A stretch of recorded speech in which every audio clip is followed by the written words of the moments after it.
Is it really possible to succeed with no capital, no connections, no wealthy backers, starting from just one small shop, in a quiet rural town? Most people would say no. Daniel Carter once believed otherwise. For over 30 years, Daniel Carter ran a powerful business in the heart of the city. Glass towers, boardrooms, contracts worth millions. He built companies, hired executives, and made decisions that moved markets. But success has a price, and one day, Daniel realized he had paid it with his peace. As he grew older, the noise of the city no longer excited him. It exhausted him.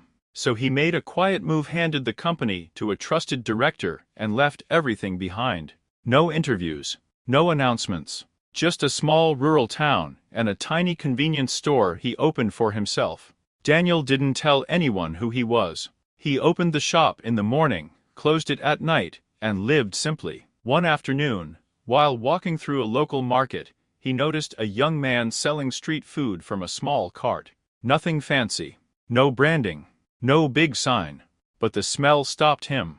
Daniel tasted the food and froze. It was incredible, better than meals he'd eaten in expensive restaurants. Curious, he asked the young man, "Why aren't there more customers? This food is outstanding." The young man shrugged. "I've been cooking it the same way for 10 years. Only people who know me come. Business never really grows." That night, Daniel couldn't sleep. One question echoed in his mind: why? The next few days, Daniel quietly observed. He studied the young man's cart. He studied popular competitors selling similar food. And then he saw the truth. The quality wasn't the problem. The visibility was. Daniel understood something many people miss. Quality earns loyalty, but perception creates attention. He approached the young man again. "We're not changing your recipe," Daniel said. "We're changing how people see it." They didn't buy new equipment. They didn't spend money on ads. They simply renamed the flour, not falsely but clearly. A sign was placed in front of the cart, "Made with premium fresh milled flour." The flour sack was displayed openly, right where customers could see it. Nothing else changed. But everything changed. People stopped. They looked. They asked questions. Within days, a small crowd formed. Within weeks, the food became known across town. After 10 years of stagnation, growth finally came. Daniel smiled and said something the young man never forgot: "People don't always choose what's best. They choose what they understand and trust."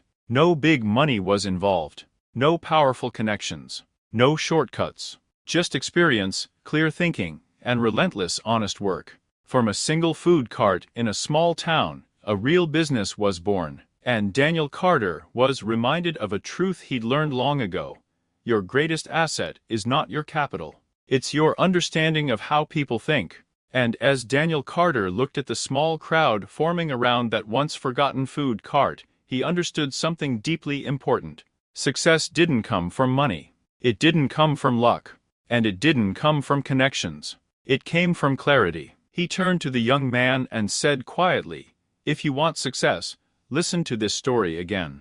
Not for motivation but for understanding. Then act according to what it teaches you. Because knowledge without action is just entertainment. And action without understanding is just noise." The lesson was simple but powerful.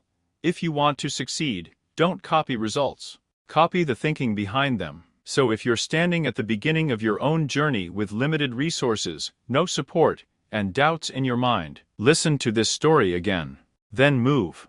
And move with